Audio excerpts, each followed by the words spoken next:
some bumper stickers, they fit for certain things, and some of them don't so much.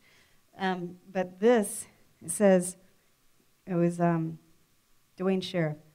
He said, if you don't know the purpose as defined by its creator, you are destined to abuse it, misuse it, and frustrate its original purpose.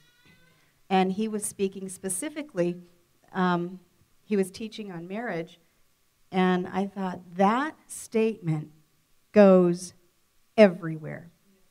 If you don't know the purpose for which a creator produced something, you are going to abuse it, misuse it, and ultimately frustrate its original purpose. And I think of, my children. If I don't know what their purpose is, what was the statement? My kids didn't come from me. They came through me. They came from God. They are God's children. But if I think that they're placed on this earth to make me look good or to give me a reason or give me a purpose or for whatever it is, other than they came through me for God's design on their life, I'm going to abuse them, I'm going to misuse them, and I'm going to frustrate their original purpose.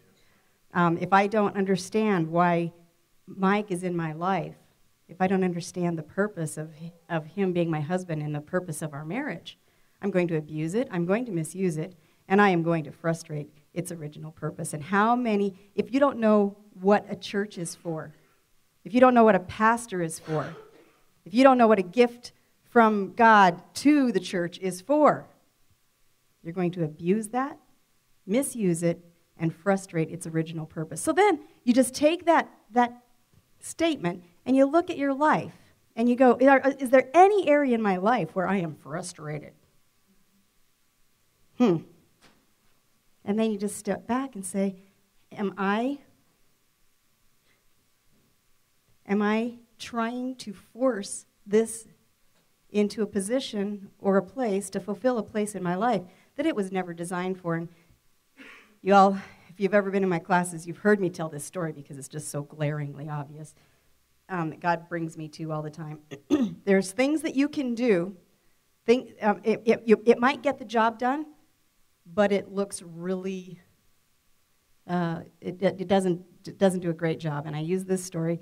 I had this, I wanted to put this little wall up in my house when we lived in Rapid, kind of a little barrier wall thing to, close off my hot water heater and all that pretty stuff that's down there in the basement. And so I had this little 1/4-inch piece of plywood that we inherited when we got the house. And I thought, that'd be fine. I'll put some paint on it, but I need to bring it around, and I need to make kind of this little hallway to cover up all this ugly stuff. And so I had a 1/4-inch piece of plywood. I had a desire, I had a need, and I had a steak knife. I didn't have a power tool. And so it took the better part of the afternoon. I didn't have a drill. I had one of those little no, it wasn't even an awl. It was like this little cranky thing, hand cranked thing, for just starting a hole for a screw. I had that. So I started a little hole in my 1/4-inch plywood, and then I got my little steak knife in there to cut out the place for the switch plate. And yeah, I got the job done, but it wasn't the most efficient or accurate way to get that job done. And sometimes, how can I say this?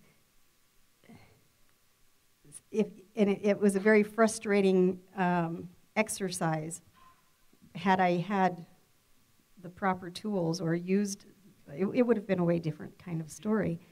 But so if there's anything, if you're frustrated with the church, if you're frustrated with the Word of God, if you're frustrated with the people in your life, if you're frustrated with your education, if you're frustrated, with anything, step back and say, have I put something, have I had these expectations that You know, like, this person is supposed to make me happy. Really? That's dumb. The problem is me and my expectations.